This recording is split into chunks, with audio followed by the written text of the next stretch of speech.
Ah, British India, the land of spices, silks, and an alarming number of cobras. Imagine strolling through a market, haggling over cardamom, only to find a venomous serpent observing your transaction. Not exactly the exotic experience the brochures promised, is it? We're talking about the king cobra, a reptile so imposing it could make a Bengal tiger think twice. The Brits, known for their stiff upper lips, decided something had to be done. Now, picture this. A group of British officials sweating under the Indian sun, desperately brainstorming solutions. Suddenly, a hand shoots up. Eureka! A bounty, someone exclaims, mopping their brow. And thus, the infamous Cobra Bounty Program was born. The logic? Flawlessly simple, at least on paper. Pay people to kill cobras, fewer cobras, problem solved. What could possibly go wrong? The plan was rolled out with the usual pomp and circumstance. Notices were posted in every town square, pronouncements made, and a collective sigh of relief swept across the Raj. The people would rid them of the serpent scourge, for a tidy profit, of course. The price per cobra? Generous, some might even say excessive, but hey, who were they to argue with a good extermination? Little did they know their well-intentioned plan was about to backfire in the most spectacularly serpentine way possible. The British, ever fond of their bureaucracy, approached the cobra bounty with characteristic zeal. They established a system so intricate it would make a tax collector blush. Every dead cobra had to be accounted for. Imagine this. You're an enterprising villager who's just bagged a cobra. You'd queue up outside the Cobra Bounty Office, present your kill to an official who'd determine the cobra's size and species. Once verified, you'd receive an official receipt. With receipt in hand, you'd join another queue to receive your reward. Effective? Well, that depends on how you define effective. Word spread like wildfire through the dusty streets and lush fields of India. There was money to be made, and all it took was a dead cobra. Now, while most people wouldn't consider snake catching a viable career path, the economic realities of colonial life often forced individuals to adopt rather creative means of income. Suddenly, everyone from seasoned snake charmers to wide-eyed children were on the lookout for these venomous serpents. Cobra hunting became the new national pastime, surpassing even cricket in popularity, at least for a short, glorious period. Villages buzzed with tales of cobra-catching feats, with each successful capture adding a new layer of exaggeration to the narrative. What was once a fearsome predator had become a wriggling, venomous lottery ticket. Remember that generous, some might even say excessive bounty we mentioned earlier? It didn't take long for the entrepreneurial spirit of the Indian people to reveal the glaring flaw in the plan. See, the bounty the British were offering was significantly more than the cost of, shall we say, procuring a cobra. What followed was a masterclass in market manipulation, albeit one with a slightly venomous twist. Savvy individuals recognizing the potential for profit went into business. Not just any business, mind you, but the cobra breeding business. Yes, you heard that right. Why risk life and limb hunting for cobras in the wild when you could simply breed them in the comfort of your own backyard? It was a foolproof plan, or so it seemed. The humble backyard, once a place for cultivating vegetables and gossiping with neighbours, transformed into a hotbed of reptilian entrepreneurship. All across India, people were building makeshift cobra farms, each more elaborate and more concerning than the last. These weren't your typical farms, mind you. Forget rows of neatly planted tomatoes or fields of golden wheat. Imagine, if you will, enclosures teeming with snakes, their scales shimmering under the Indian sun. Farmers, once accustomed to battling pests, now found themselves nurturing them, feeding them a steady diet of rodents and amphibians, all in the name of financial security. The irony, of course, was lost on no one. The British, in their infinite wisdom, had inadvertently created a thriving black market for venomous snakes. What was once a problem confined to the wild had now infiltrated the very heart of their colonial enterprise. It was, to put it mildly, a recipe for disaster.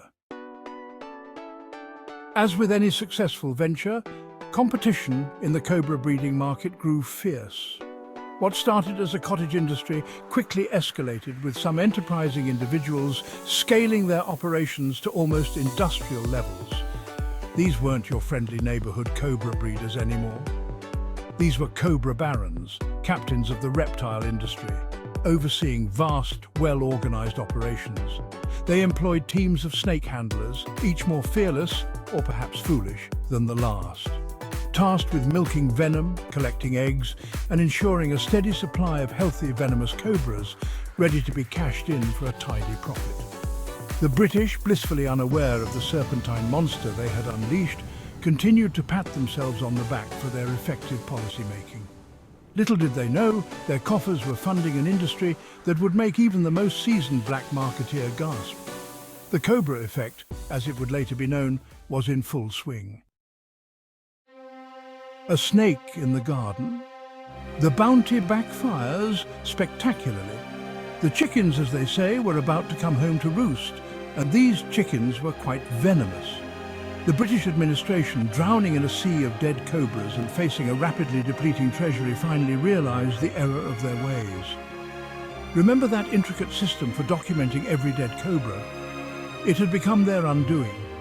The sheer volume of claims was staggering, each one a venomous testament to the program's spectacular failure.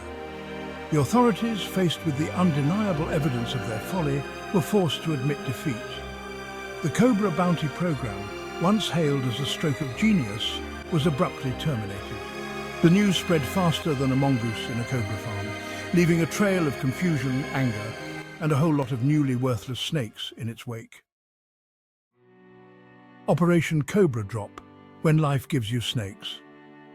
Imagine, if you will, the collective groan that must have echoed across India when the news of the bounty's cancellation hit. Those meticulously maintained cobra farms, once bustling hubs of reptilian commerce, were now nothing more than overcrowded snake sanctuaries. What to do with thousands upon thousands of highly venomous and now utterly unprofitable cobras? The solution, as is often the case in such situations, was breathtakingly simple. Release them. Yes, you heard that right. Operation Cobra Drop, as we'll call it for lack of a more official designation, was underway. Farmers, those accidental snake entrepreneurs, opened their enclosures and bade farewell to their slithering investments.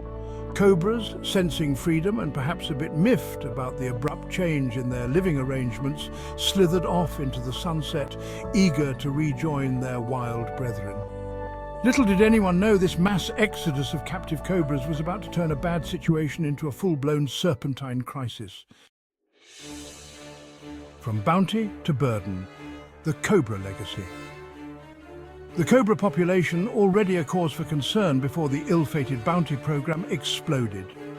It was as if someone had hit the fast-forward button on cobra reproduction, and the rewind was nowhere in sight.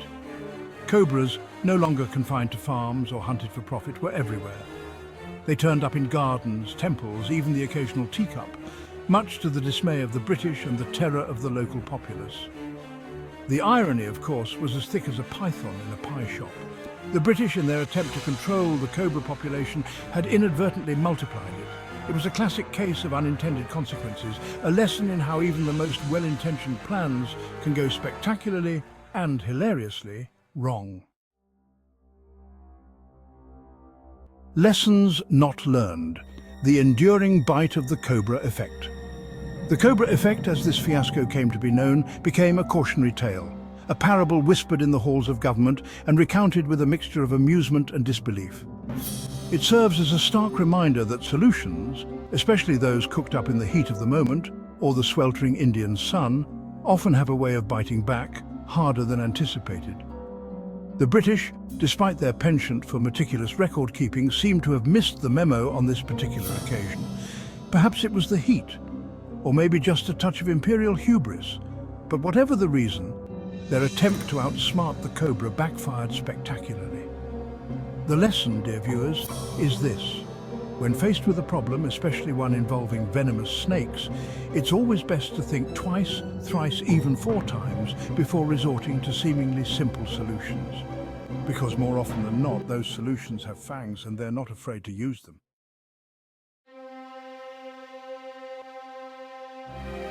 Urban chaos and cobra capers. The mass release of Cobras had an immediate and chaotic effect on India. Cobras, once mostly in rural areas, were now turning up everywhere, even in British settlements. Imagine a British officer enjoying his tea, finding a cobra nestled amongst the cucumber sandwiches. Or the chaos as a cobra disrupted a game of lawn bowling, sending players scattering. Their presence added a new level of excitement and danger to daily life in British India. The Cobra economy: when life gives you snakes, you make lemonade and antivenom. The sudden influx of cobras, while initially a source of widespread panic, also rather unexpectedly breathed new life into the Indian economy. The law of supply and demand, it seems, applies even when the commodity in question is a venomous reptile. Snake charmers, once relegated to street corners and the occasional festival, found themselves elevated to the status of local heroes, their skills suddenly in high demand. Antivenom production went into overdrive, with laboratories struggling to keep up with the demand for the life-saving serum. Even the humble shoemaker benefited, as demand for cobra-proof footwear soared. The Cobra effect, it turned out, had an economic silver lining, albeit one with a slightly venomous bite. The blame game, British denial, and the art of passing the buck. As the Cobra situation spiralled from a nuisance into a full-blown crisis, the British administration found itself in a rather uncomfortable position. Admitting fault wasn't exactly in their imperial handbook, but ignoring the problem was proving increasingly difficult, particularly with cobras now attending their garden parties. Denial, as they say, is a river in Egypt, and the British were sailing down it on a ship made entirely of misplaced pride. Reports of the cobra infestation were dismissed as exaggerations, the work of alarmist natives with an overactive imagination. When it became impossible to ignore the slithering truth, the blame game began. It was the farmers, they argued, who had irresponsibly released their cobras. It was the snake charmers, encouraging the reptiles to multiply. It was the weather, for goodness sake, far too hot for sensible governance. Anything, it seemed, to avoid admitting that their brilliant plan had backfired in the most spectacularly serpentine way possible. The Cobra effect, a legacy of unintended consequences. The tale of the British Cobra bounty programme, while undoubtedly comical, offers a sobering lesson in the law of unintended consequences. It stands as a monument to the folly of short-sighted solutions, especially when those solutions involve messing with the natural order, or in this case, the Cobra order. The very term Cobra effect has since become synonymous with well-intentioned initiatives gone awry. It's a cautionary tale whispered in the corridors of power, a reminder that for every problem solved, a new one might be lurking just around the corner, fangs bared and ready to strike. From the bustling Cobra farms to the panicked cries of "snake" at tea parties, the story of the Cobra bounty is a reminder that sometimes the best solution is to leave well enough alone, or at the very least to consult a few local experts before unleashing a plague of venomous serpents upon the unsuspecting populace. A moment of mirth, a world of lessons. While the Cobra effect serves as a stark warning, it also reminds us of the absurdity inherent in the human condition, particularly when faced with challenges that seem, at least initially, insurmountable. The image of British officers fleeing from cobras at a garden party, while attempting to maintain an air of decorum, is enough to elicit a chuckle even a century later. The Cobra bounty, in all its chaotic glory, reminds us to approach even the most daunting problems with a healthy dose of humour and a willingness to learn from our mistakes. After all, if we can't laugh at ourselves, especially when we've accidentally unleashed a horde of cobras upon the world, then what can we laugh at? So, the next time you're faced with a dilemma, a seemingly insurmountable obstacle, remember the Cobra effect. Remember the absurdity, the unintended consequences, and the importance of a good laugh. And perhaps, just perhaps, you'll avoid unleashing your own brand of reptilian chaos upon the world.